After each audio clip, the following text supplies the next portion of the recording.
Hi there, and welcome back to the Stop the Foreclosure YouTube channel and podcast.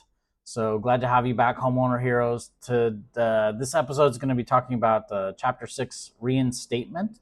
I'm also going to kind of include the loan repayment plan. I didn't really include that in the first round of the chapter or in the book. I am revising that right now and adding a separate blog for the loan repayment plan. It's pretty similar in the fact that you do reinstate the loan essentially. The difference is reinstatement is one big payment right before the foreclosure, and the other is if you can get an agreement with the bank to pay to get caught up within a year or two. I'm just going to kind of combine them in this one episode just so you can have it at the forefront. So, yes. All right. So, reinstatement is the simplest solution for foreclosure. However, it is often the most difficult. Shortsalesolution.net. So, if you have the money, banks must accept the payment up to the day before the foreclosure sale date. This payment must include all of the back payments, current payments, and fees due to stop the foreclosure, and attorney's fees are in there as well. Okay, it is best to call your bank to get an exact amount. So try not to guess at this. Sometimes they'll refer you to a local attorney or trustee for the balance. Sometimes it can take them a couple days to get that balance. So you want to make sure you've got as much time as possible. And you need to do it on the date that they give it to you. You might have to say, I'm going to make the payment 4 days out from now, and I'll need it for that date because it does change every day, okay, due to interest and late fees and penalties. You do not need the bank's approval to make this payment. Um, but you may have to hire an attorney of your own if the bank refuses to accept the payment. Likewise, you also might want to put up a complaint with the Consumer Financial Protection Bureau, the CFPB, if the bank does not accept the payment. I will say that the CFPB has been, I don't know, defunded, disbanded at this point, so I'm not sure how much of a help they're going to be. You might just have to rely on an attorney to help you get this done. So when you get the notice of default, that is the best time, obviously, to reinstate the loan, because after that, attorneys' fees and penalties can add up to, I mean, quickly add another $10,000 to the charges just to get the loan current. It's actually ridiculous how fast that happens.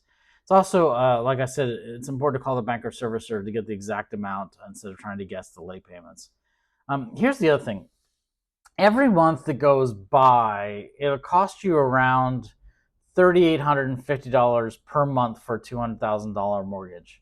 So if you're normally paying around 18, 19, almost $2,000 a month for a $200,000 mortgage, your costs go up tremendously, okay, and it's nearly double that for it doubles when you go up to like $400,000 and so on and so forth.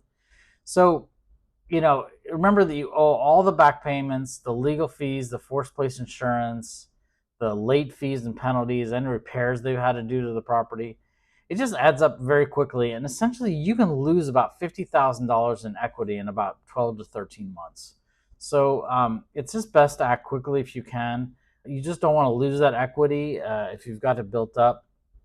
And like I said, if it's a loan repayment plan, you might have to do that in a year, year and a half, in the same amount of time just to get everything caught up. And yeah, which could place a serious burden. But if you are able to do that, go for it. Look, if you're just falling behind on payments and need extra cash, you can consider doing work for part time like Uber and Lyft, DoorDash, Uber Eats, and other food delivery services. I mean, there's so many on demand kind of gig jobs, that can pay pretty well if you're in the right area. Okay, you can donate plasma for cash. This may, these things may not be in all areas of the country, so you might have to just be extra resourceful to earn money. I mean, there's just lots of YouTubes and Instagrams on this, but like one of the deals was like pulling out car parts from the local junkyard, like doing research on which ones are the most valuable on eBay.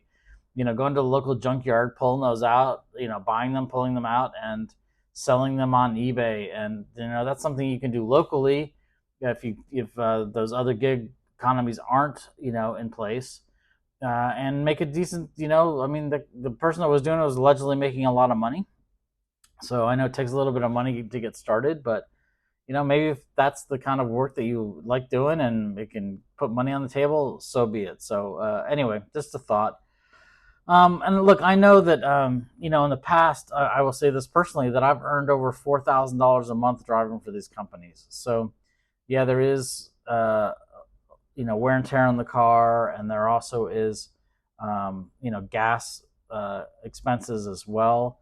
But the depreciation is pretty amazing, so you really don't pay any taxes on this money if you track your mileage. But get with a tax advisor on that. So yeah, you can also post gigs on Craigslist or TaskRabbit or Fiverr. If you're good at Excel spreadsheets or just whatever your super talent is, you can go on Upwork. Just maybe a good way to get some money in the meantime. I'm also gonna just, I don't really try and give recommendations. Okay, this is really up to you and your choices. Um, I will say that I did hear of a gentleman, like he's in the book, Bob, who did use his 401k to kind of get his mortgage caught up, and he's essentially wiped out his mortgage for a house just so he and his daughters could stay in it.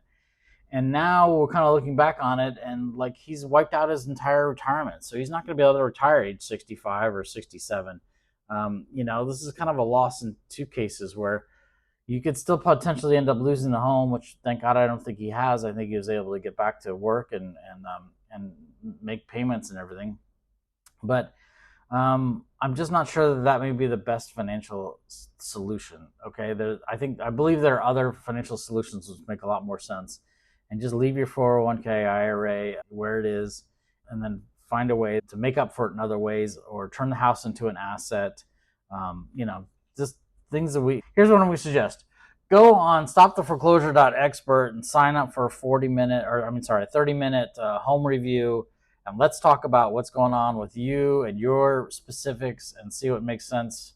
Or we can at least talk about the 14 different strategies that you can take as a homeowner in foreclosure, and see which ones makes the best sense for you and your family. Okay, so the insider secret: only reinstate the mortgage if it does not impact your retirement, because draining your retirement accounts may cause you to work years beyond what you're planning. And if you have lots of equity, it just may be better to sell the house quickly and keep that equity for yourself instead of handing it over to the bank and the attorneys. Okay, I mean, look, if you can walk away with anywhere between 30 to 40,000 and more in equity, at least that gets you a fresh start. I know that house may be very important to you, but just it's just an option, okay? Instead of just losing the equity and letting it go to someone else. So, yeah, just remember that a $200,000 house you'll be costing you around actually $3,850 a month in equity if you're just staying there and not making any payments while it's in foreclosure. And that $50,000 in equity can be eaten up in 13 months, where you could have sold it and walked away with some cash in your pocket, or worked with a compassionate investor. So just if the property is worth more, the equity will be gone even quicker. So that's what I got for you in this episode of redemption and loan reinstatement. I will have another blog that you can go check out on stoptheforeclosure.expert, and probably another episode on that as well. My homeowner heroes, hang in there, stay strong. We're here to support you and just give some guidance and let you make the best decision for you and your family. And so I will end this episode, and we'll go on to the next chapter of the book. Have a great day. Take care.